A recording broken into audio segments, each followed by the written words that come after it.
தேவனுடைய அறிவும் விசுவாசம் என்கிற தலைப்பில் உங்கள் மத்தியில் நான் பிரசங்கிக்கலாம்னு நினைக்கிறேன்.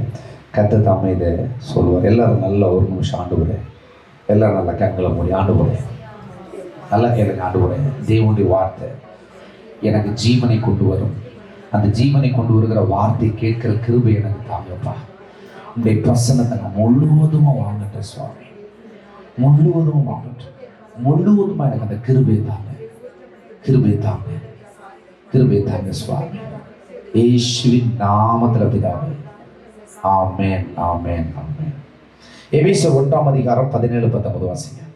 நம்முடைய கர்த்தராகிய இயேசு கிறிஸ்துவின் தேவனும் மகிமையின் பிதாவுமானவர் தம்மை நீங்கள் அறிந்து கொள்வதற்கான ஞானத்தையும் தெளிவையும் அளிக்கிற ஆவியை உங்களுக்கு தந்தருள வேண்டும் என்றும், தாம் நம்மை அழைத்ததினாலே நமக்கு உண்டாயிருக்கிற நம்பிக்கை இன்னதென்றும், பரிசுத்தவான்களிடத்தில் தமக்கு உண்டாயிருக்கிற சுதந்திரத்தினுடைய மகிமையின் ஐஸ்வர்யம் இன்னதென்றும், தாம் கிறிஸ்துவை மரித்தோரிலிருந்து எழுப்பி அவரிடத்தில் நடப்பித்த தமது பலத்த சத்துவத்தின் வல்லமையின்படியே விசுவாசிக்கிறவர்களாகிய நம்மிடத்திலே காண்பிக்கிற தம்முடைய வல்லமையின் மகா மேன்மையான மகத்துவம் நின்னதென்றும் நீங்கள் அறியும்படிக்கு அவர் உங்களுக்கு பிரகாசமுள்ள மனக்கண்களை கொடுக்க வேண்டும் என்றும் வேண்டிக் கொள்கிறேன்.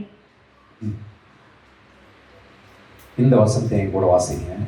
தாம் கிறிஸ்துவை மரித்தோரிலிருந்து எழுப்பி அவரிடத்தில் நடப்பித்த தமது பலத்த சத்துவத்தின் வல்லமையின்படியே விசுவாசிக்கிறவர்களாகிய நம்மிடத்திலே. யாரை விசுவாசிக்கிறீங்க? யாரை உயிரோடு எழுப்பின?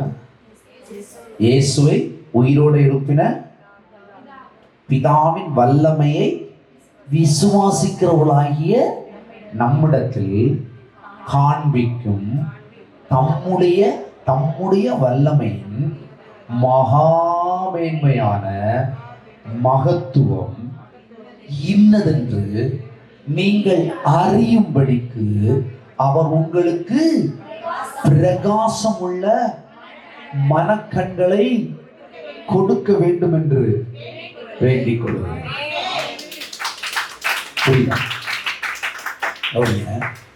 இயேசு ஒரு மரித்த சரீரத்திலிருந்து திரும்ப உயிரோட வந்தார். அது சாதா மரித்த சரீரம் அல்ல. உலகத்தில் இருக்கிற மொத்த பாவமும் வந்து ஏறி அழுக்கு பிடிச்சு மோசமா செத்த சரீரம். எப்படி செத்த சரீரம்? அவர் சாதாரண சாகலைங்க. இயேசு ரொம்ப மோசம். உலகத்திலேயே மோசமான சாவு யாருக்கு வந்திருக்கு? இயேசுக்கு தான் வந்திருக்கு. இயேசு தான் மகா மோசமா செத்தாரு. உலகத்தில் இருக்கிற அத்தனை பாவமும் ஒரு மனுஷனுக்குள்ள வந்தா என்னெல்லாம் வந்திருக்கும்? எல்லா கொடூர வியாதியும் அவருக்கு சரீரத்துக்குள்ள வந்துச்சு. எப்படி? உலகத்தில் இருக்கிற எல்லா கொடூர இதுவரைக்கும் கண்டுபிடிக்காத இனிமே வரப்போகிற வியாதி கூட எங்க வந்துருச்சான்? இயேசுக சரீரத்துல வந்து அப்படிதான் இயேசு மரிச்சு போறார். ரைட்டா? இப்படி மரிச்ச ஒரு சரீரத்துல பிதாவாகிய தேவன் தன்னுடைய ஜீவனை எப்படி கொண்டு வந்தா நிற்கும்? ஏங்க, சில வயசானவங்களெல்லாம் பார்த்தா தேராதுங்க. எப்படி? ஒரு 80-85 வயசுக்கு மேல எல்லாம் போய் ட்ரீட்மெண்ட்டுக்கு போனாலே ஹாஸ்பிட்டல் என்ன சொல்லுவாங்க? தேராதுங்க அப்படின்னு சொல்லுவாங்க. பார்த்துருக்கீங்களா? அது ஏன்னா இனி அந்த சரீரத்துக்குள்ள மருந்து செலுத்தினா வேலைக்கு ஆகாது அப்படின்றதுனாலதான் அதை என்ன செய்வாங்க. அப்போ ஒரு 85-90 வயசு ஆன ஒரு ஆளுக்கு சரீரம் முழுவதும் அவைகள் எல்லாம் ஏதேசம் செத்து போன நிலைமையில இருந்தா கண்டிப்பா டாக்டர் என்ன சொல்லுவாரு? இனி இதுக்கு மருந்து கொடுத்து பிழைப்பூட்ட முடியாது.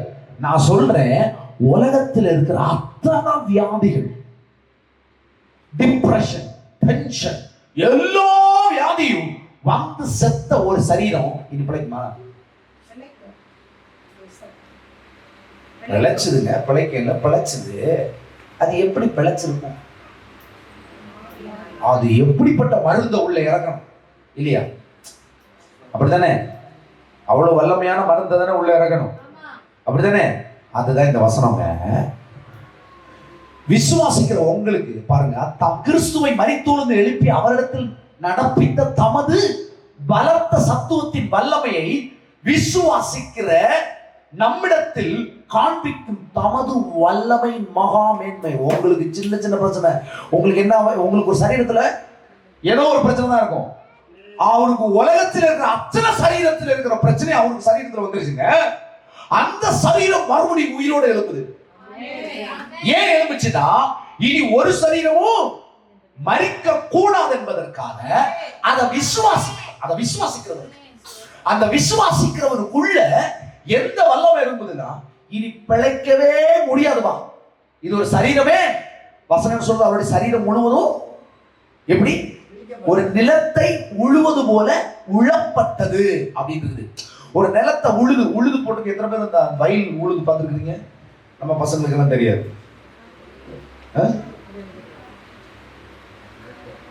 கொஞ்சம் செடியை வாரி நல்லா போட்டு கலக்கி விடுறாங்க.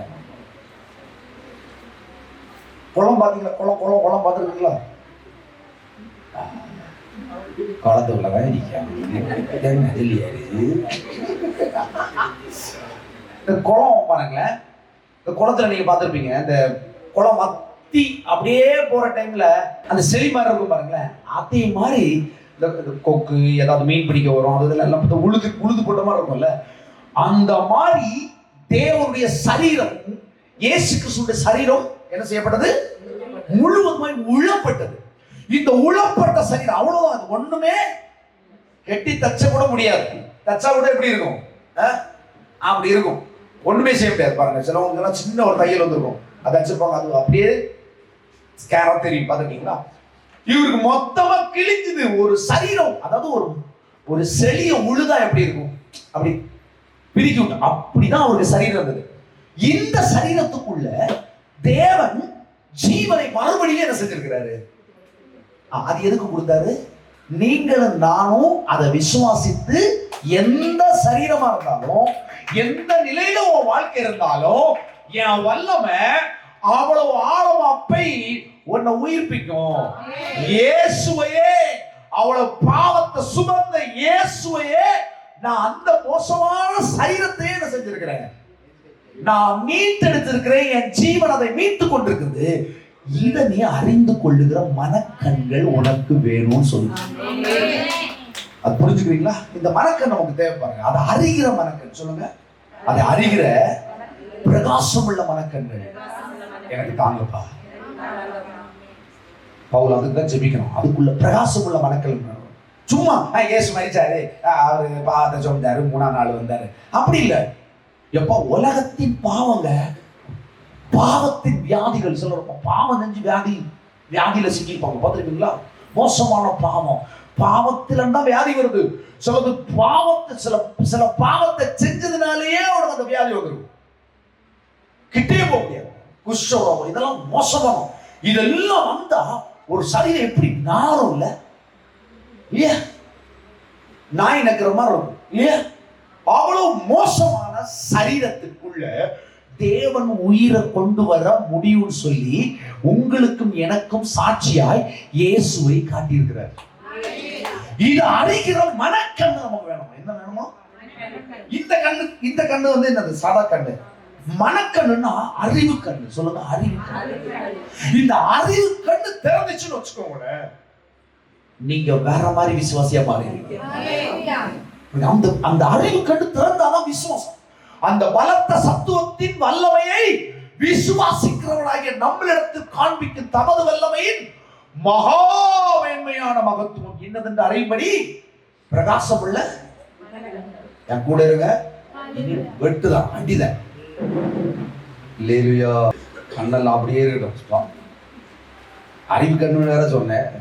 கண்ணை மட்டும் வச்சுட்டு நம்ம வேற திரும்ப வந்து பொண்ணியே போடுறது. எனக்கு அறிவு கண்ணு நல்ல திறந்திருக்கு, ஆவிக்குரிய கண்ணு. அல்லேலூயா. இந்த அறிவு கண்ணு ஆவிக்குரிய கண்ணுன்னு கூட சொல்லலாம். ஆவிக்குரிய கண்ணுனா ஆவியில தேவன் வைத்திருக்கிற ஆசீர்வாதங்களை அறிந்து விசுவாசிக்கிற கண்ணு. அதுக்கான அவயம் ஆவிக்குரிய கண்ணு. இந்த ஆவிக்குரிய கண்ணு திறக்கலன்னு வச்சுக்கோங்க, இந்த பூமியில ஜெயிக்க முடியாது ஒரு மனுஷன். தெரியுமா உங்களுக்கு?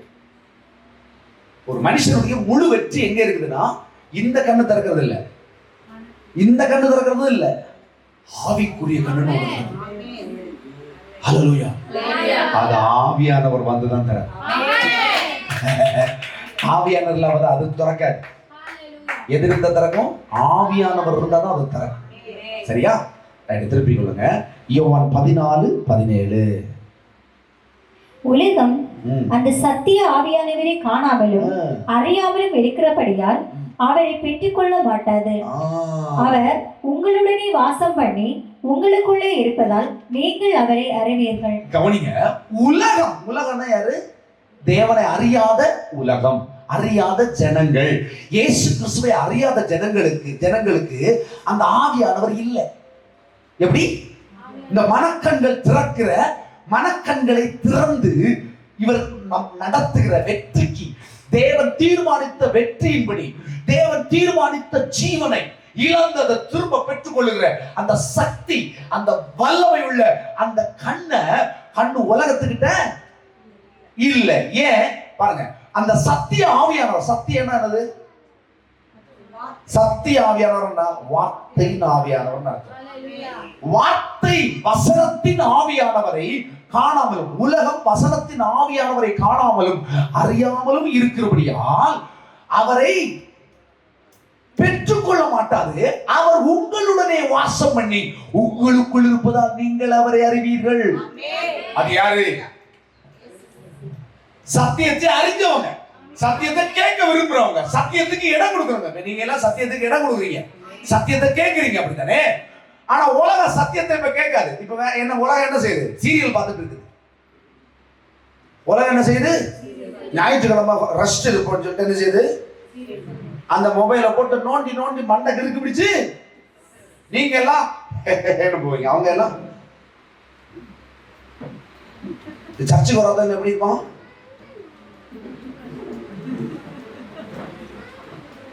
பாத்துருக்கீங்களா? நீங்களே ஒரு நாளைக்கு சர்ச்சுக்கு வராம கண்ணாடி போய் பார்த்து பாருங்க. நானா இது எப்படி இருக்கும்? குரங்கு கூட அழகா இருக்கும். நீங்க குரங்கே ஏமாத்துற மாதிரி. ஹல்லேலூயா, ரைட்.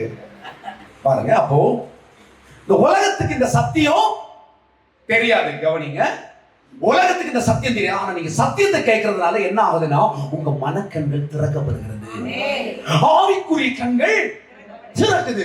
ஒரு மனுஷனுக்கு தேவை ஆவிக்குரிய கண்ணு திறக்கணுங்க.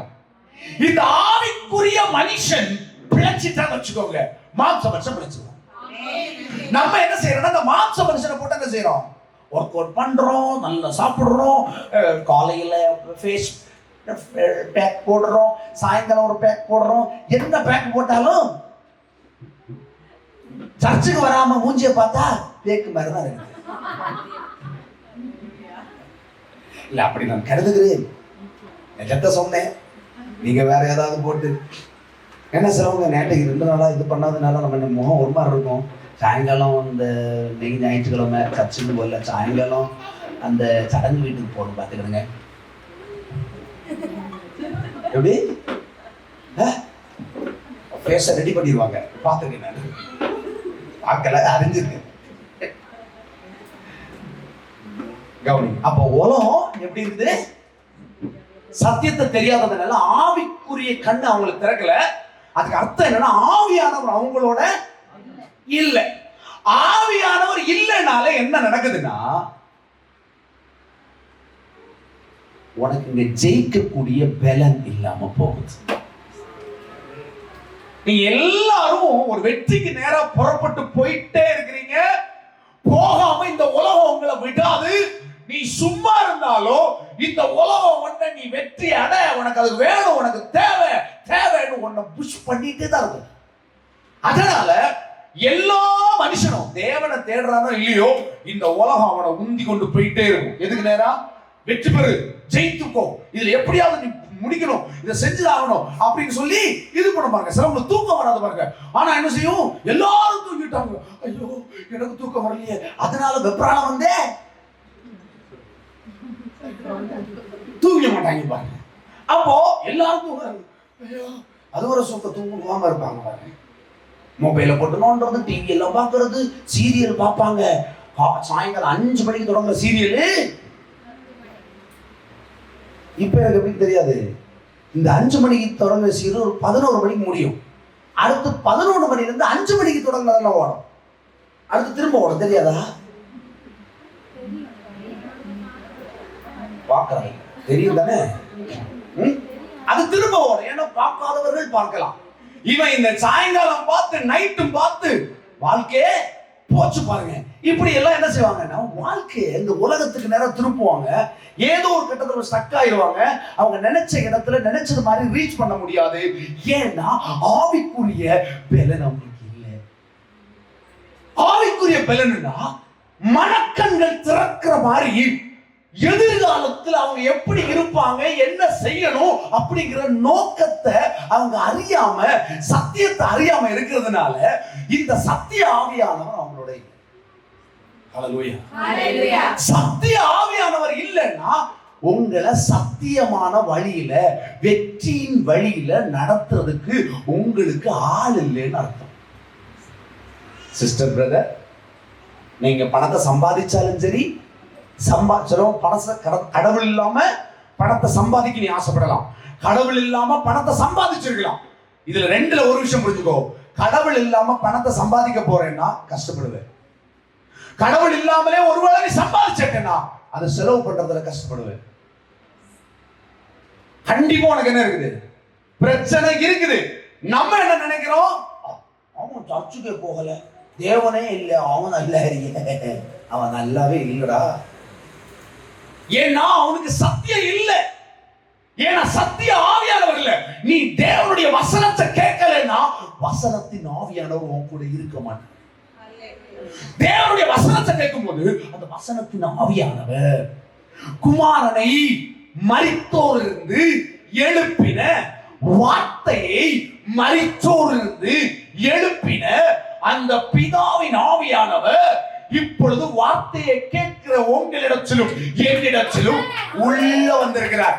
இவர் உள்ள வந்ததுனால என் மனக்கண்கள் திறக்கப்பட்டிருக்கிறது. இந்த ஆவிக்குரிய கண்கள் திறக்கப்படும். இந்த ஆவிக்குரிய கண்கள் திறந்தா நமக்கு என்ன மாதிரி வெற்றி வரும்? ஏன்னா இந்த ஆவியானவர் தானே நம்மளை திறந்தாரு.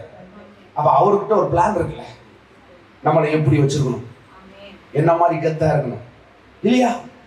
சோ அந்த டீட்டெயில் பார்க்கலாம். 2 தீமோத்தேயு 1:7. தேவன் நமக்கு பயமுள்ள ஆவியை கொடாமல் பலமும் அன்பும் தெளிந்த புத்தியுமுள்ள ஆவியை கொடுத்திருக்கிறார். என்ன கொடுத்திருக்காரோ? எல்லாரும் தெரிஞ்ச வசனம் போடுங்க. பயமுள்ள ஆவியை கொடாமல் பலமும் அன்பும். நான் இப்ப தெளிந்த புத்தி உள்ள ஆவியை தான் இன்னைக்கு பார்க்க போறோம். என்ன ஆவி கொடுத்துருக்காரு நமக்கு? என்ன ஆவி சொல்லுங்க, மறுபடியும் சொல்லுங்க. என்ன ஆவி நமக்கு கொடுக்கப்பட்டது? யார் கொடுத்திருக்கா?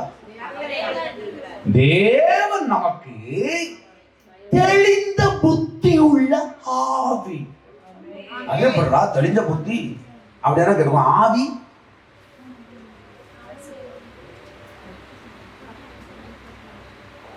சீரியலை பார்த்தால் சீரியல் ஆவி இருக்கும், சினிமா பார்த்தா சினிமா ஆவி இருக்கும். புரியுதா? அதான் இப்ப உள்ள பாத்துக்கலாம். அப்ப தெளிந்த புத்தி உள்ள ஆவி.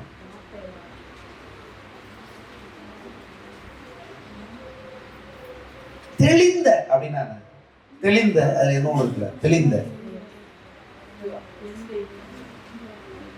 புத்தி எல்லாருக்கும் இருக்குதா இல்லையா? எத்தனை பேருக்கு புத்தி இருக்கு?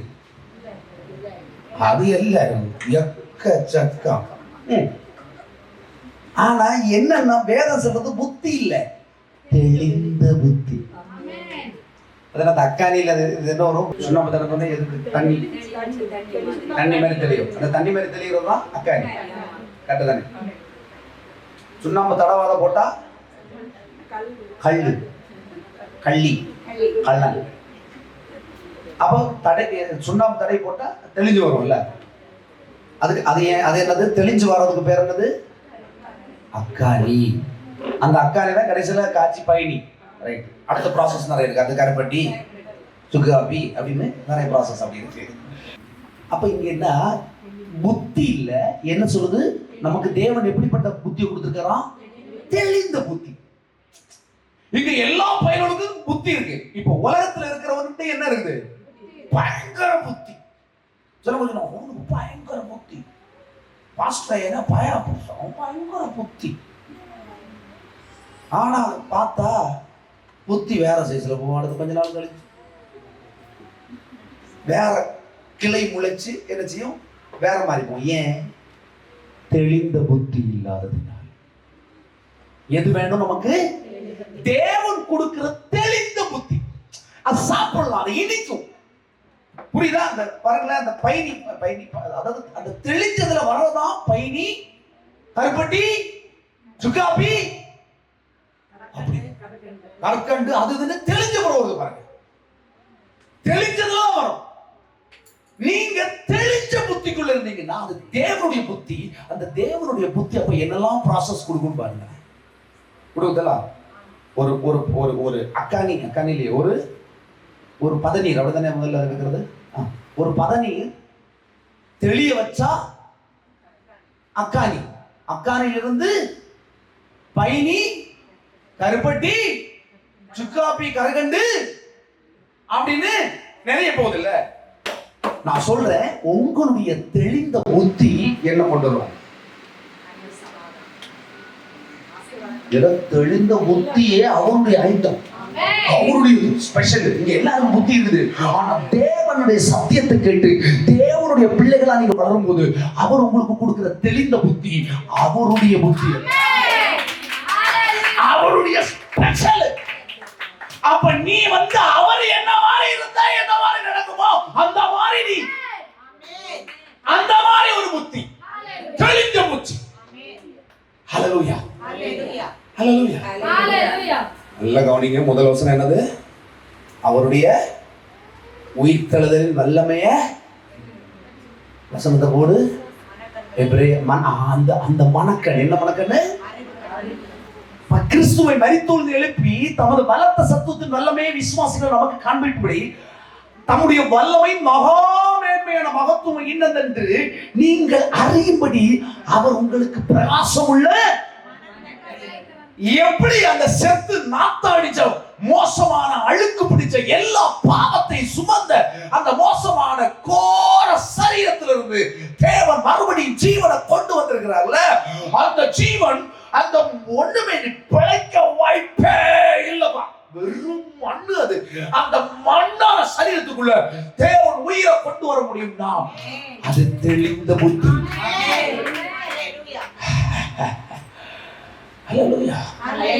ஒரு ஆள் சொன்னார் பாருங்க, அந்த பதநீர் அந்த அறுக்கிறாங்கல்ல, எது அக்கானிக்கு வெட்டுறாங்கல்ல, அது முதல்ல ஒண்ணு வருமாமே.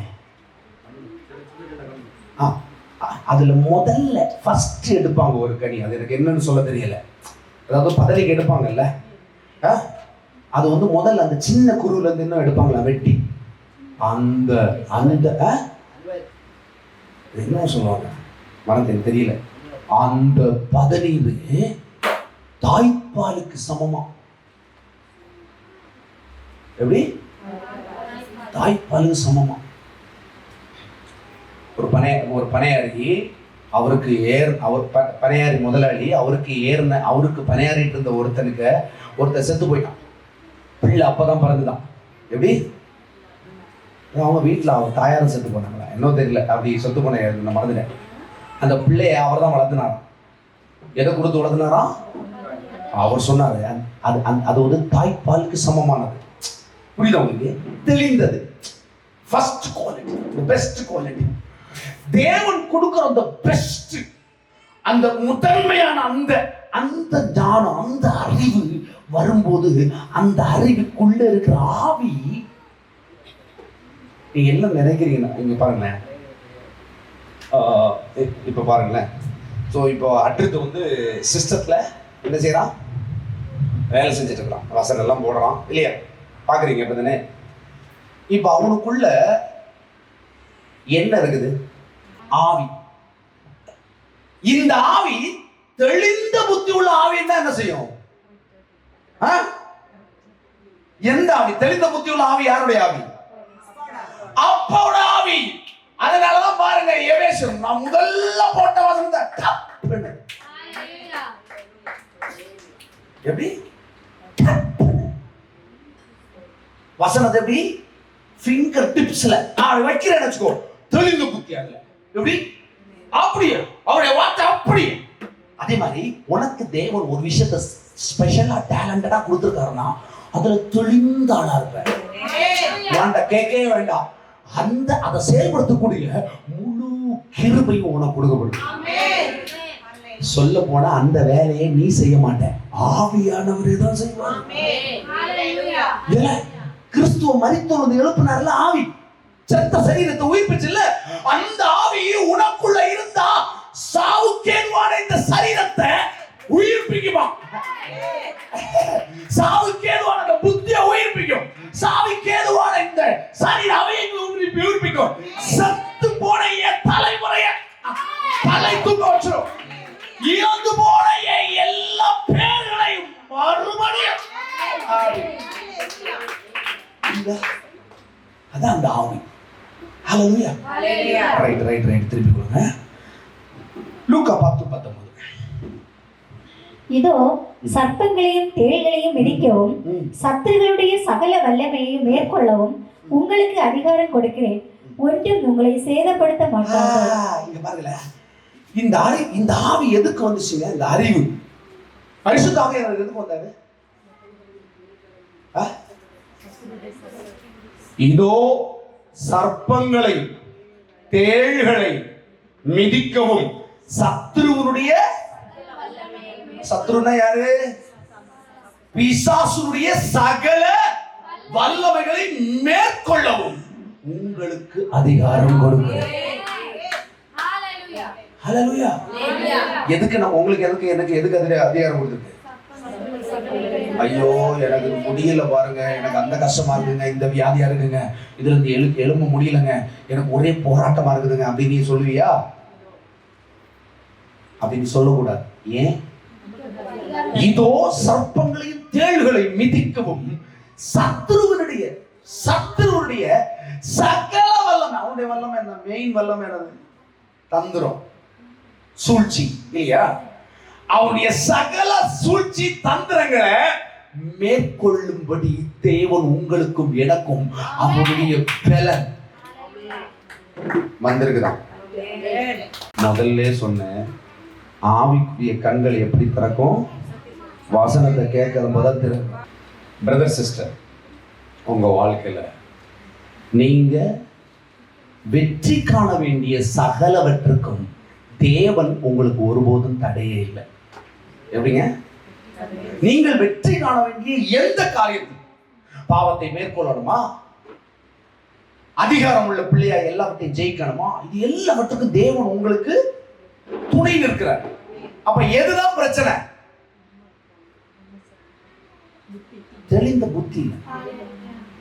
தெளிந்த புத்தி உள்ளவங்களா இருந்தீங்கன்னா இப்ப நீங்க எதை பிடிச்சிருப்பீங்க? சத்துருவின் சகல வல்லமைகளையும் மேற்கொள்ளுகிற அதிகாரம் எனக்கு கொடுக்கப்படும். சொல்லுங்க, சத்துருடைய சகல வல்லமையும் மேற்கொள்ளுகிற, ஜெயிக்கிற வல்லமை எனக்கு கொடுக்கப்பட்டிருக்கிறது. பாஸ்டருக்கு கொடுக்கப்படவில்லை. பாஸ்டருக்கு எதுக்கு கொடுக்கப்பட்டிருக்கிறது?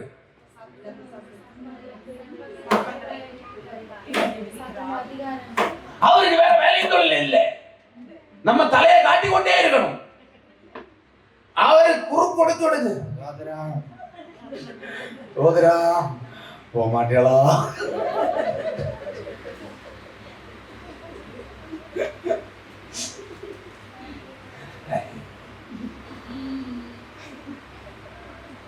கொஞ்சம் முடியும் எழுதுனா பாஸ்டர் என்னாச்சு?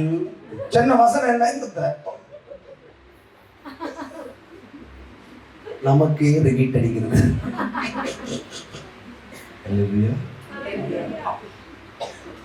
சகல வல்லமையும் நமக்கு கொடுக்கப்படும். சத்துருவின் சகல வல்லமைக்கும் அதை ஜெயிக்கிற, மேற்கொள்கிறதுனா அதை ஜெயிக்கிற வல்லமை யாருக்கு கொடுக்கப்பட்டிருக்கிறது?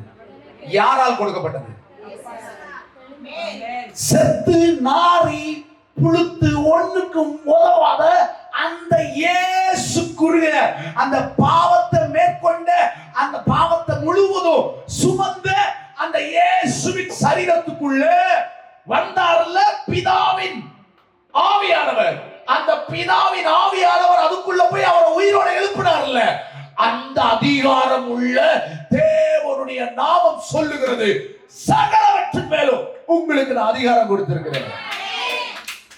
இந்த அதிகாரம் இயேசுவை விசுவாசிப்பதன் மூலமா உனக்கும் எனக்கும் கொடுக்கப்பட்டிருக்கிறது. ஹல்லேலூயா.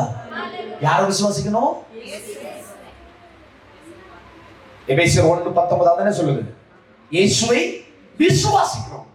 ஹல்லேலூயா. அப்ப எல்லாத்துக்கும் அதிகாரம் உங்களுக்கு கொடுக்கப்பட்டது. திருப்பி நமக்கு லூக்கா 8:27. அவர் கரையில் இறங்கின போது நெடுநாளாய் பிசாசுகள் பிடித்தவனும் வஸ்திரம் தெரியாதவனும் வீட்டில் தங்காமல் பிரேத கல்லறைகளிலே தங்கினவருமாய் இருந்த அந்த பட்டணத்து மனுஷன் ஒருவன் அவருக்கு எதிராக வந்தான்.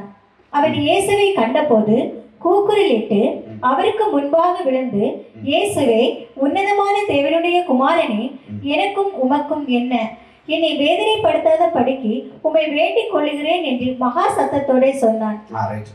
இங்க பாருங்களேன், இந்த இன்சிடென்ட் நம்ம கவனி. இயேசு இடத்துக்கு போறாரு.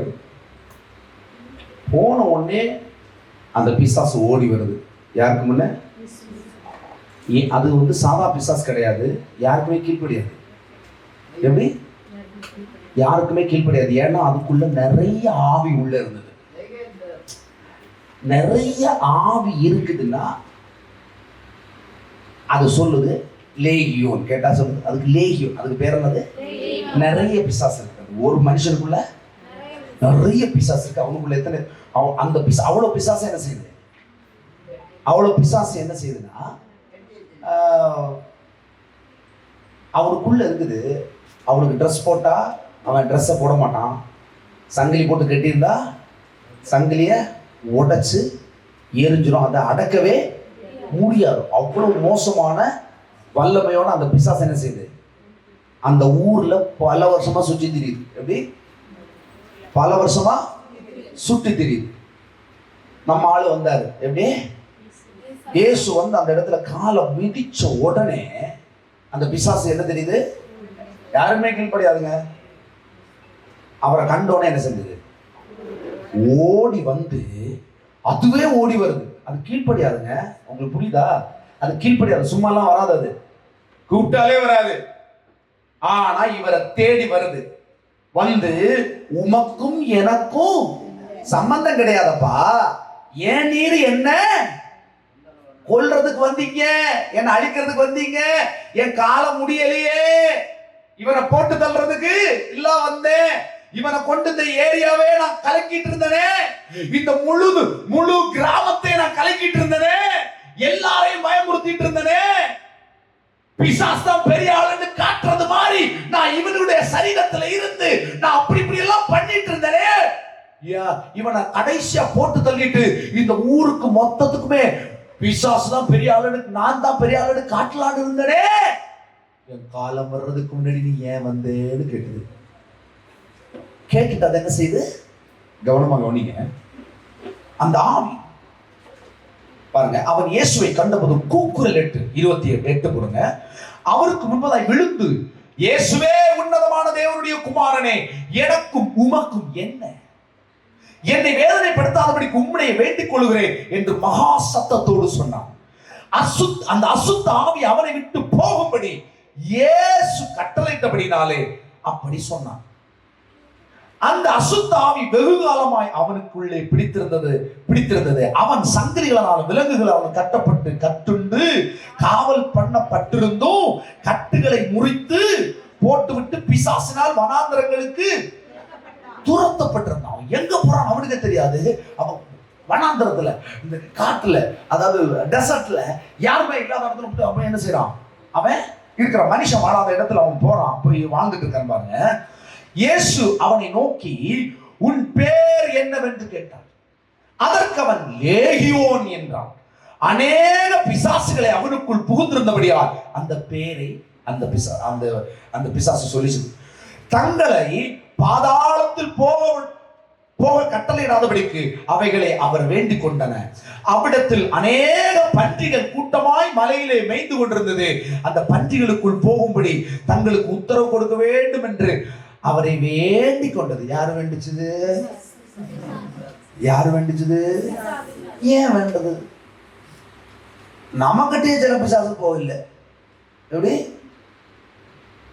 நம்ம துரத்தினாலும் போவதில்லை. எப்படி? இது ஒரு சைஸ் பிசாசு, ஃபாஸ்ட் கரெக்ட். எப்படி? ஃபாஸ்ட். அவரு நல்ல துரத்துவார், அவருக்கு அந்த வல்ல பேரு. எப்படி? பாரத தூக்கி எங்க வைக்கிறது?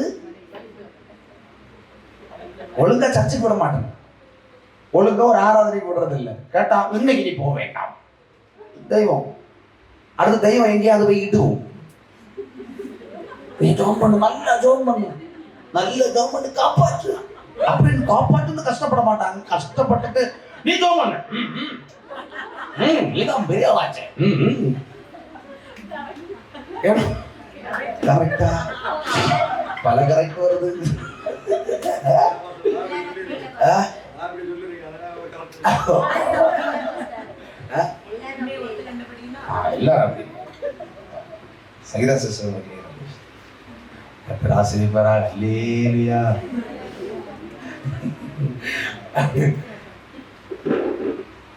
சகல வல்லமையும் எனக்கு கொடுக்கப்பட்டிருக்கிறது. என் மனைவி இல்ல, மனைவி கொடுத்திருக்காளா கொடுத்தா அது மனைவி விசுவாசா அவ எடுத்துக்கிட்டோம். எனக்கு கொடுக்கப்பட்டிருக்கு. புருஷன் விசுவாசி எனக்கு கொடுக்கப்பட்டிருக்கு. என் புருஷனை தொடர்ந்து முடியாது, என் மனைவியை தொட முடியாது, என் பிள்ளை அவன் கீழ்படியணும்னு தொற்றுவே நீ ஓட்டுரும் ஓடி. ஏன்னா உன் மேல இருக்கிற ஆவியானவர் உன் வம்சத்துல இருக்கும் என்று போனவனை பார்த்தமா இல்லையா? பார்த்தமா இல்லையா? விசுவாசிக்கணும் பாருங்க. அப்பதான் ரட்சிப்புக்குள்ள யாராவது ஒரு லைட் அப்படி அங்கோட்டு தவறு இந்த மாதிரி இருந்தாலும் அவங்க தூக்கிடணும். எது தூக்கிட்டு? இந்த ஆவியானவர் உனக்குள்ள இருக்கிற பரிசுத்த ஆவியானவர் அவங்களை என்ன செய்யும்? தூக்கிட்டு ஒரு ஆளையும் விடாது. ஹல்லேலூயா. தலைமுறை பாருங்க. அப்போ அவ்விடத்தில் அநேகம் பன்றிகள் இருந்தா ஓகே.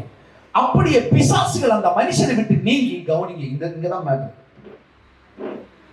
கவனிங்க, அவ்விடத்தில் அநேக பன்றிகள் கூட்டமாய் மலையிலே மேய்ந்து கொண்டது. அந்த பன்றிகளுக்குள் போகும்படி தங்களுக்கு உத்தரவு கொடுக்க வேண்டும் என்று அவைகள் கேட்டுக்கொண்டன. அவைகளுக்கு உத்தரவு கொடுத்தார். அப்பொழுது பிசாசுகள் அந்த மனுஷனை விட்டு நீங்கி பன்றிகளுக்குள் புகுந்தன. அப்பொழுது அந்த பன்றி கூட்டம் உயர்ந்த மேட்டிலிருந்து கடலிலே பாய்ந்து அமிழ்ந்து மாண்டு போயிற்று. அவைகளை மேய்த்தவர்கள் சம்பவித்ததை கண்டு ஓடி போய் பட்டணத்திலும் சுற்றுப்புறங்களும் அறிவித்தார்கள். இங்கதான் மேட்டரே பாருங்க.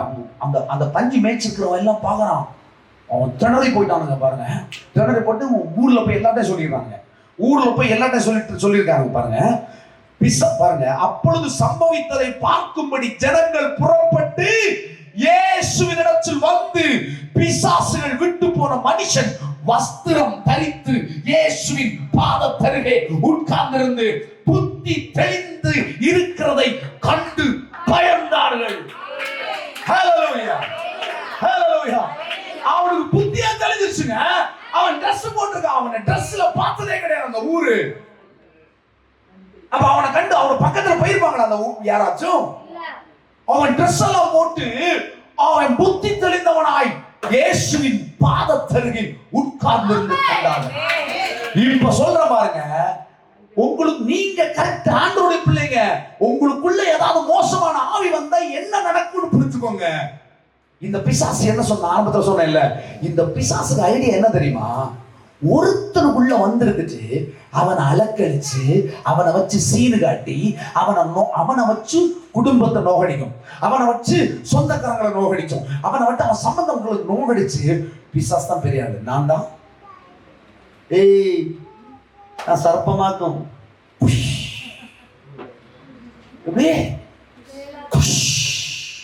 பாத்தியலா பிசாசுக்கு என்ன வெல்லமா போமாட்டேன்னு சொல்லுது. உயிரை கொண்டுதான் போவேன். எப்படி உயிரை எடுக்காம போக மாட்டேன்.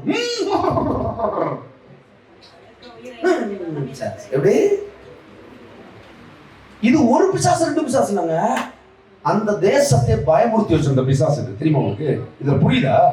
அந்த தேசத்தை பயமுறுத்தி வச்சிருக்கு. எப்போ அந்த பிசாசு அந்த துணி இல்லாம ஓடுவானே, எப்போ சங்கிலி எல்லாம் பெரிய சங்கிலிய பூச்சி வச்சிருக்க.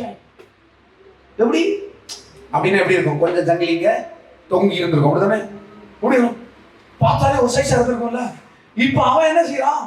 ட்ரெஸ்ஸை போட்டு இயேசுவின் பாதத்தருகே இருக்கிறதை கண்டு யார நீங்க அவன் பிசாசு பிடிச்சிட்டு இருக்கும் போது பயந்தீங்க. எப்படி இப்போ அவன் நல்லவனா இருக்கிறான். நம்ம ஆளுக்கு எது தெரியுமா பயங்கர பயம்? பிசாச பார்த்து பிசாசு செய்யறத விட பயம் என்னன்னா, எப்போ நாங்க அந்த இடத்துல இருந்து வரக்கூடாது, அந்த கொலசாமியங்களை விட எப்படி எங்க கொலசாமியங்களை விடாது. கொலசாமி நீங்க தட்டிட்டு போவியா? அப்புறம் நாளை எங்க வீட்டுல வந்து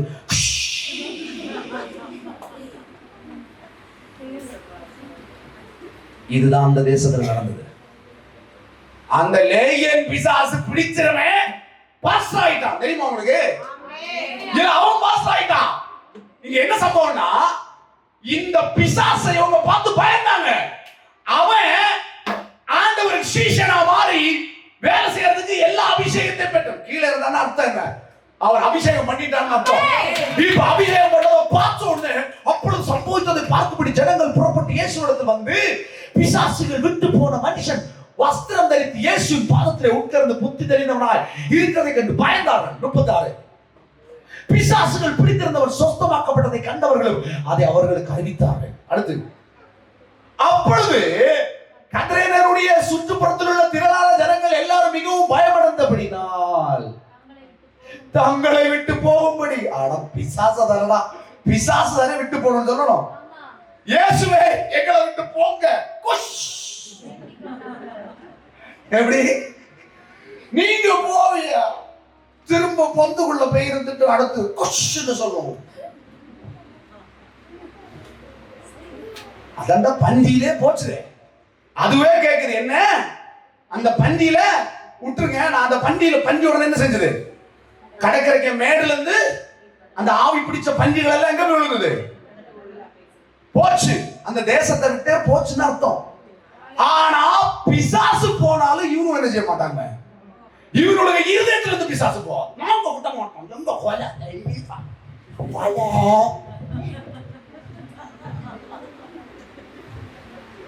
பிசாசு நீங்க லைட் அதட்டினாலே போயிடுவாங்க. நம்ம ஆளுங்க என்ன சொல்லுவாங்கன்னா, இந்த பைபிளை படிக்கணுமோ இல்லையோ, பாட்டை முப்பாட்டம் சொன்னதெல்லாம் படிச்சுட்டு பனையில அடிச்சது, பனை உலுங்குச்சுது, வயக்காட்டுல நிற்கப்போ கூச்சுது. அதுக்கு வருஷம் அதுக்கு ஒழிச்சு கொடுப்பு. எப்படி சதுராசம் பேய்க்கும் பார்க்கணும், எப்படி நோய்க்கும் பார்க்கணும், பேய்க்கும் பார்க்கணும். இங்க இதுலயே வந்து சொல்லியிருக்காங்க, பேய்க்கும் பார்க்கணும் இல்லையா? அடுத்து பேய்க்கு ஒன்னலாம் கொடுக்கிறது. இங்க அதான் நடந்த சிஸ்டத்துல அவன் என்ன ஆச்சுட்டான்? அவன் ரட்சிக்கப்பட்டு ஆண்டவருடைய பிரசன்னத்தை வாங்கி பாதபடியில் இருக்கிறான். இவனுக்கு ஐயோ இந்த பிசாசு இவ்வளவு வேலை காட்டுருச்சு. அப்ப இவன் திரும்பி போனான். நீதான் பேசாரு. பிசாசு உண்மையிலே யார்கிட்ட இருந்து தெரியுமா? இவன் செத்தவன மாதிரி இருந்திருப்பான். உண்மையிலே ஒரு பிசாசு பிடிச்சவன், ஒரு லேகியன், நிறைய பிசாசுகள் பிடிச்சவனுக்கு உண்மையிலே சரி ட்ரெஸ் எல்லாம் இல்லாம சொல்லிருக்கு இல்லையா? அது என்ன, அதுக்கு அர்த்தம் என்ன தெரியுமா? அவனுக்கு சுய உணர்வு. இவனுக்கு உண்மையிலே சுய உணர்வு இல்லைங்க. ஆண்டவர் இவனை விட்டு இந்த பேய துரத்துன உடனே இவனுக்கு சுய உணர்வு வந்துச்சு. இவன் ட்ரெஸ் போட்டுட்டான். இவன் உடனே ஆயிட்டான், ஆண்டவருடைய சமூகத்துல வந்து இருந்துட்டான். ஆனா இவனோட பிரச்சனையா இருக்கு. பிசாசு உண்மையில யார்கிட்ட இருக்குது? போவாத பிசாசு. அந்த ஊர் ஜனங்கள்ட்ட இருந்து என்ன பண்ணிட்டாங்க? ஆண்டவரே நீர் போகும். யாரு? இயேசு. அதுக்கு மேல உள்ள போகவே முடியலையாங்க. அந்த அந்த அந்த போட்ல இருந்து இறங்கி அவர் காலை வச்சோன்னு அந்த பிசாசு ஓடி வருது. துரத்துறாது அந்த சம்பவம் தான். அதை தாண்டி ஒரு இன்ச்சு கூட அவருக்கு அந்த தேசத்துக்குள்ள போக முடியல. ஆனா அந்த வசனம் சொல்லுது, கவனிங்க. அப்பொழுது பாருங்க, அந்தபடி அவன் படவில் ஏறி திரும்பி பாருங்க. யார்? இயேசு அவரை வேண்டிக் கொண்டார்கள். அந்தபடி அவர் படவில் ஏறி திரும்பி போனார். அடுத்த வசனம் போடுங்க. பிசாசுகள் நீங்கின மனுஷன் அவரோட கூட இருக்கும்படி உத்தரவு கேட்டான். யார்கிட்ட? இயேசுவே நான் உங்க கூடயே இருந்துறேன்னு யார் கேட்டது? அந்த பிசாசு பிடிச்ச மனுஷன் கேட்டான். உடனே ஆண்டவர் பாரு, அது போல இயேசுவை நோக்கி, நீ உன் வீட்டுக்கு திரும்பி போ, தேவன் உனக்கு செய்தவளெல்லாம் அறிவி. என்னது? செய்ததெல்லாம் அறிவி. அறிவினா அறிவா சொல்லு, சத்தியமா சொல்லு, சாட்சியா சொல்லுன்றாரு. சொல்லி அவனை அனுப்பிவிட்டார். அந்தபடி அவன் போய் இயேசு தனக்கு செய்தவளெல்லாம் பட்டணத்தில் எங்கும் பிரசங்கிச்சான். He became a pastor. அவனை தொட்டார்ல, ஒருத்தனை தொட்டு விட்டுருவார். எப்படி? வேதனையை சகிச்சவனுக்கு தான் தெரியும், கஷ்டத்தை அனுபவிச்சுன்னா தெரியும். குடி இருந்து மண்ட ஆஃப் ஆகி வாழ்க்கை ஆஃப் ஆகி இருந்தவனுக்கு தான் தெரியும்.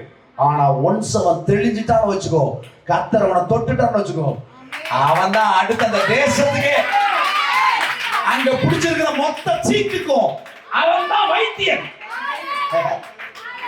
ஹalleluya. இது பிசாசு தெரியாது. அப்பவே அதுலயே ஒரு கன்வென்ஷனே போட்டுருக்கலாம். எல்லாரும் வந்தோம், அப்பா தெய்வமே உங்களுக்கு தான் காத்திருந்தோம்னா அன்னைக்கே முழு தேசத்துக்கும் ஹalleluya ஹalleluya ஹalleluya. பாருங்களேன் எவ்வளவு நல்ல தெய்வம் பாருங்க. தனக்கு செய்தவளெல்லாம் பட்டணத்தில் எங்கும் பிரசித்தப்படுத்தினா. ரைட்டு, திருப்பி கொடுங்க. மார்க் 16:16. விசுவாசம் உள்ளவனாகி ஞானஸ்நானம் பெற்றவன் ரட்சிக்கப்படுவான், விசுவாசியாதவனோ ஆக்கினைக்கு உள்ளாக தீர்க்கப்படுவான். ரைட்டு, அடுத்து வாசிங்க. விசுவாசிக்கிறவர்களால் நடக்கும் அடையாளங்கள் ஆவன, என் நாமத்தினாலே பிசாசுகளை துரத்துவார்கள். விசுவாசிக்கு யாருக்கு அடையாளம்? விசுவாசிக்கிறவனுக்கு அடையாளம் என்னது? நான் சொல்றேன், நீங்க விசுவாசிக்கிறீங்கன்னா முதல்ல அடையாளமே என்ன நடக்கும்? ஓடுங்க. நீங்க விசுவாசி எத்தனை பேர் இயேசு விசுவாசிக்கிறீங்க? இனி உங்களை பார்த்தாலே பிசாசுக்கு பயம் வரும். அது பிசாசுக்கு ஸ்பெஷல் பாஸ்டர் வருங்க. நீதான்டா இயேசுவை விசுவாசிக்கிறல. இயேசுவை விசுவாசிக்கிறவனா உனக்குள்ள இயேசுவின் ஆவி உள்ளவன். கர்த்தருடைய ஆவி எங்கேயோ அவ்வளவுதான். இப்ப இயேசுவை விசுவாசிக்கிறவர்களா பாஸ்டர் இல்லங்க, இயேசுவை விசுவாசிக்கிற நீங்களும் நானும் உங்க மூலமா நடக்கிற அடையாளமே என்னது? நல்ல சாரி கட்டிட்டு வரதா? அது அடையாளம், அது அலங்கரிப்பு. அப்போ விசுவாசிக்கிறவங்க நடக்கிற அடையாளம் என்னது? முதல்ல என்ன நடக்கும்? இன்னைக்கு போய் அங்க இருக்கிற எல்லா விக்கிரக ஆராதனை கோயிலே போபிசாசு அங்க என்ன இருக்காது? அவங்க ஒண்ணும் சொல்லக்கூடாது, இவரு கொஞ்சம் ஓவராட்டு சொல்லியாரு.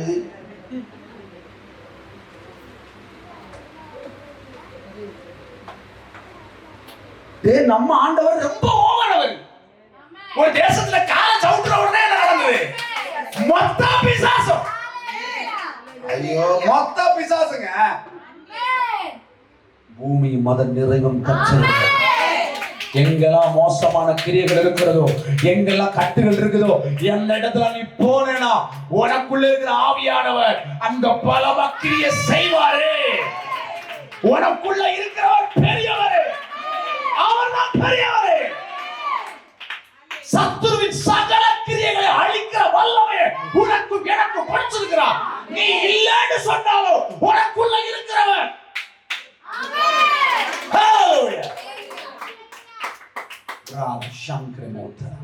முதல்ல நடக்கிறதே பிசாசு வரும். பிசாசு என்னது? வியாதி, பிரச்சனை, பயம். அதான் வசனம் சொன்னது 2 தீமோத்தேயு 1:7, நீங்கள் பயமுள்ள ஆவியை பெறாமல் பலமும் அன்பும். பலமும் அன்பும் உங்களுக்கு புரியுது? தெளிந்த புத்தி. சிஸ்டர் தெளிந்த புத்தி உள்ளவங்களாக இயேசுவை விசுவாசிக்கிற உங்களுக்குள்ள பேய அழிக்கக்கூடிய சக்தி இருக்கு. என்ன சக்தி இருக்கு? பேய் அழிக்கிறதுன்னா பேய்த்தன ஆவிகள், அதாவது பேய் கேரக்டர்ஸ். பேய்த்தன கேரக்டர்ஸ்.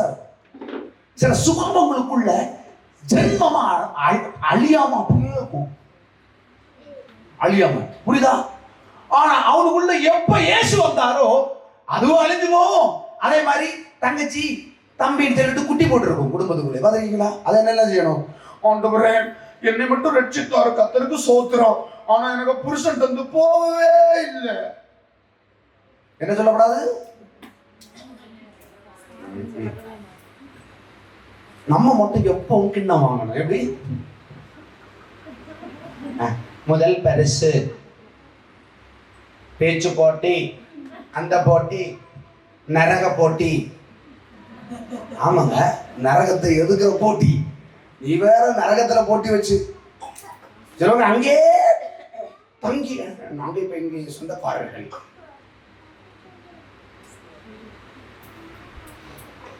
உனக்குள்ள அவரு பலமா வீற்றிருக்கிறார்.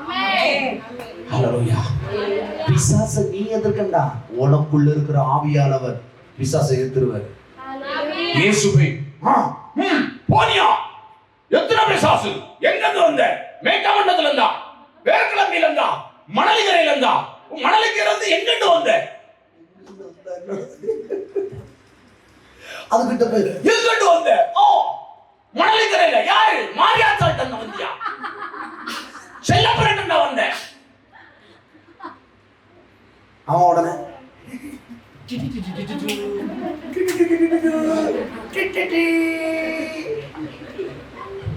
சித்தி, பெரியம்மா, மேற்க மண்டபம், மணலிக்கரை.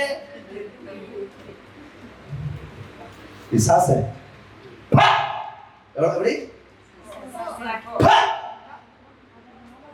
அதுவே ஒன்று வந்து கேட்கும். சில தடவை ஆளும் பாருங்க.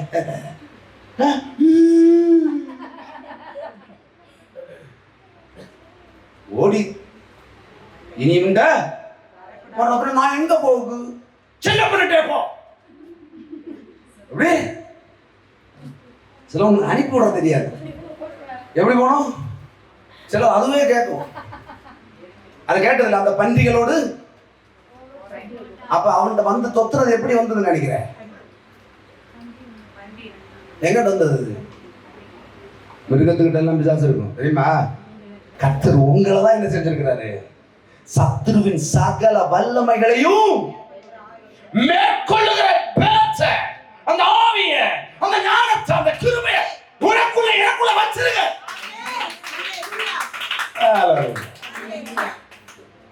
ஹல்லேலூயா. நான் கற்றுக்கொள்றதுக்கு ஃபீஸ் வைக்க வேண்டியது. நான் வைக்கலாம் இன்னும் ஸ்பெஷல் ஃபீஸ். தீபாவளிக்கு வைக்கணும்னு நினைச்சேன். வச்சிருந்தீங்கன்னா 1000 ரூபாய் ஃபீஸ் போடணும்னு நினைச்சேன். ஏசி கால் வரட்டும். அடுத்து பாருங்க.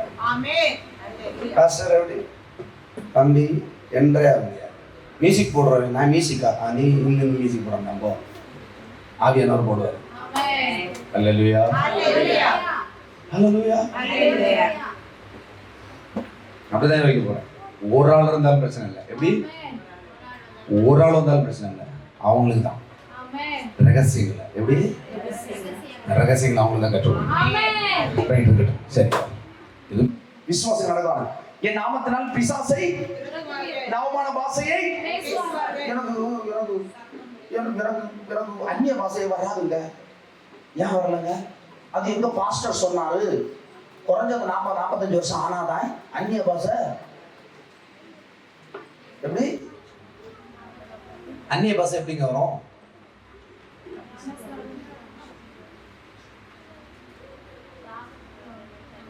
யாரு மேல வரும் அந்நிய பாஷை? வசனம் சொல்லுது. விசுவாசிக்கிறவர்கள். யார? இயேசுவை விசுவாசிக்கிறவர்களா? இயேசுவின் நாமத்தில் பிசாசுகளை துரத்துவார்கள், நவமான பாஷைகளை பேசுவார்கள், சர்ப்பங்களை எடுப்பார்கள், சாவுக்காக ஏதொண்ட குடிச்சாலும் என்னது, நீ என்னத்த குடி, ஒன்ன சிலவங்கள அதே குடிச்சிருக்கும். கொரோனா ஊசி பார்த்திருக்கீங்களா? கொரோனா தடுப்பூசி யாரோ சொல்லி விட்டாங்க வீதியை போட்டோடுகள்லாம் பிரச்சனை. அப்படியா? அது வரைக்கும் அவன் யோசிச்சிருக்க மாட்டான். பிரச்சனை பிரச்சனை பிரச்சனை பிரச்சனை, எனக்கு சளி, எனக்கு மொழி, இவன் இவன் இவன் இவன் சொல்லி சொல்லி சொல்லி என்ன ஆகும்? ஊரெல்லாம் அந்த ஆவி, சளி, கொரோனா சளி, கொரோனா சளி. அது விஷமாவே இருக்கட்டும், வேணும்னே என்ன செய்யட்டும்? இந்திய அரசாங்கம் வேணும்னே நீ செத்து போனோடனே உனக்கு ஒரு ஊசியை போட்டுன்னு வச்சுக்கோங்க, வேதம் சொல்லுது அது உன்னை சேதப்படுத்த. இடையில யாரோ என்ன சொன்னாங்க, பூஸ்டர் போட்டவருக்கு பயங்கர சிக்கல். பூஸ்டர் போட்டவங்க, பூஸ்டர் செல்வம் பிரதர் பூஸ்டர் போட்டீங்க தானே? என்னது அரசியல் சம்பந்தமா இருக்கிறவங்களும் முதல்ல கிட்டம் என்னது, என்ன கிட்டம்? எல்லா பிரச்சனையும் முதல்ல கிட்டம். பூஸ்டர் போட்டீங்க தானே இல்லையா? ரெண்டு தான் போட்டீங்க. யாராவது பூஸ்டர் போட்டீங்களா? பூஸ்டர் போட்டீங்க இல்ல பிரதர்? இடையில சொன்னாங்க பூஸ்டர் போட்டவங்களுக்கு முடிஞ்சு அவ்வளவுதான். ஏதொன்றும் என்னை சாவுக்கு ஏதுவான எதை சாப்பிட்டாலும் என்ன ஒண்ணு செய்யாத இருக்கு. ஏன்னா கிறிஸ்துவை மரித்தோரிலிருந்து எழுப்பின அவருடைய வல்லமை, அந்த சத்துவத்தின் வல்லமை எனக்குள்ள இருக்குது. ஆகையினாலே சாவுக்கு ஏதுவான இந்த சரீரம் எப்பவோ பிழைச்சிருச்சு. இது ஏற்கனவே பிழைச்சாச்சு. இந்த பாறாங்கல்ல நீ என்னத்தை கொண்டு வந்து இது ஒண்ணும் சேதப்படுத்தாதுல்ல. ஏதொன்றும் சேதப்படுத்தாது. கை வியாதியஸ்தர்கள் மேல் கையை வச்சுனாங்க, அந்த வியாதி உள்ள வரும். என்னது எப்படி சொல்லி கொடுத்துட்டாங்க நம்ம ஆளுங்க? அந்த பே உனக்குள்ள வரும். நீ என்ன செய்யணும்? கொஞ்சம் கெட்டி நிக்கணும். எப்படி இல்ல, நீ ஒண்ணும் கெட்டணும். விசுவாசி. விசுவாசிக்கிறவர்களால் ஆகிற அடையாளங்கள் இதெல்லாம். அற்புதம் கூட சொல்லல, இது அடையாளம். எப்படி அடையாளம்? வர அடையாளம் தான் எவ்வளவு அதிசயம் எல்லாம். 1000 பேர் செத்து கிடந்தாலும் நீ அதுல போய் நின்னா இயேசுவின் நாமத்தில் எனக்குள் இருக்கிற உமது ஜீவன் இப்பொழுது இவர்கள் மேல் இறங்கட்டும், செத்த சரீரங்கள் மேல் இறங்கட்டும். எரேமியா எசேக்கியேல் மாதிரி சொல்ல முடியும். சொன்னால் அப்படியே உயிரோட எழும்பும், சேனையா எழும்பி நிற்கும். எலும்பு கூடுக்குள்ள நரம்பு வந்து சதம் வந்து ஜீவன் வந்ததுன்னா ஏண்டா வராது? இது அது ஒளிந்து போன ஊழியம்னு பைபிள் சொல்லுது. அந்த பழைய பாட்டின் ஊழியம் ஒளிந்து போன ஊழியம். அந்த ஊழியமே அவ்வளவு மகிமையா இருக்குதுன்னா ஆவிக்குரிய ஊழியத்துக்கு மகிமை எப்படி இருக்கும்? ஹalleluya. இந்த ஒரு நாள் எடுக்க போறேன். ஹalleluya. பாருங்க, அப்போ அந்த அது எதை குடித்தாலும் அது சேதப்படுத்தாத வியாதியஸ்தர்கள் கை வைப்பீங்க. அடுத்து போடுங்க. இவ்விதமாய் கர்த்தர் அவளுக்கு பேசின பின்பு போயாச்சு. அவர் வலது பட்சத்தில் மேட்டர் என்ன? வேலை முடிஞ்சது. இப்ப வேலையை யார் செய்யணும்? ஏன்னா அவருடைய ஆவி எனக்குள்ள இருக்கு. ஹalleluya. கடைசி வசனம் படிச்சு முடிச்சிடலாம். அப்போஸ்தலர் 10:38 தெரிஞ்ச வசனம். நசரேயனாகிய இயேசுவை தேவன் பரிசுத்த ஆவியினாலும் வல்லமையினாலும் அபிஷேகம் பண்ணினார். தேவன் அவருடனே கூட இருந்தபடியினாலே அவர் நன்மை செய்கிறவராயும் பிசாசின் வல்லமையில் அகப்பட்ட யாவரையும் குணமாக்குகிறவராயும் சுற்றி திரிந்தார். பாருங்க, நசரேயனா இயேசுவை தேவன் பரிசுத்த ஆவியினாலும் வல்லமையினாலும் அபிஷேகம். நான் போன வாரம் சொன்னேன், ஏசாயா 11 முதல் 2-3 வசனத்துல என்ன சொல்லியிருக்குன்னா இயேசுவை பற்றி சொல்லியிருக்கு இல்லையா. ஈசாயின் மடிமரத்தில் வந்திருக்காரு, அவர் மேல என்ன இருந்தது, ஞானத்தை உணர்வும் ஆவி. பாருங்க, இதை வந்து இப்ப அது தீர்க்க தரிசனமா சொல்லி இருந்தது, இது நடைமுறைக்கு வந்துருச்சு. நசரேய இயேசுவை தேவன் பரிசுத்த ஆவியினாலும் வல்லமையினாலும் அபிஷேகம் பண்ணினார். தேவன் அவரோடவே கூட இருந்தது. அப்ப ஆவி இருந்துன்னா யார் இருக்கா? உங்களுக்குள்ள பரிசுத்த ஆவியானவர் இருந்தா என்ன இருக்குது? சேனைகளின் கர்த்தரே இருக்கிறார். அப்ப அவர் என்னோட இருக்கிறாரு. தேவன் அவனோடு இருந்து அவர் நன்மை செய்கிறவராக பிசாசின் வல்லமையில் அகப்பட்ட யாவரையும் ஒன்ன பிசாசுக்கு வல்லமை ஒண்ணும் செய்யாது. பரிசுத்த ஆவியானவர் உனக்குள்ள வந்தா நீ குணமாக்குவ. நீ பிசாசின் வல்லமையில் அகப்பட்டவரை நீ விடுதலையாக்குவ. ஹல்லேலூயா ஹல்லேலூயா. இது என்னன்னா அது இங்க பிடிச்சிருமோ இது அங்க பிடிச்சிருமோ. ஹல்லேலூயா ஹல்லேலூயா. எத்தனை பேர் இந்த அறிவு புரியுது? எத்தனை பேர் சத்தியம் புரியுது? அப்ப நீங்க அறிவாளிங்க, தெரிஞ்சிட்டீங்க. இப்ப தெளிந்த புத்தியின் ஆவி உள்ள வந்துருச்சு. என்ன ஆவி உள்ள வந்துருச்சு? இனி பிசாசுக்கு முன்னாடி என்ன போய் சொல்லுவீங்க? வாங்கிட்ட சார் பிசாசு வெளில வருமா? உன் வீட்டுல வருமா? உன் ஏரியால வருமா? உன் வேலையில வருமா? உன் பிசினஸ்ல வருமா? வரும். வருமா? வராது. ஏன்னா உனக்குள்ள அவர் இருக்கிறார். அவருடைய ஆவி இருக்கிறதுனால நீ என்ன செய்வ? எல்லா சாவு கிரியைகளையும் என்ன செய்வ? ஆக்சிடென்ட் ஆன இடத்துல போய் நிக்கிற என்ன செய்வ நீ? ஐயோ ரத்தம் கொட்டுது. எப்படி? அவன் அதோட சாவான். எப்படி? அவன் அப்படியே காலை முறிஞ்சு கிடப்பான். நீ என்ன போனோட என்ன செய்யணும்? ஐயோ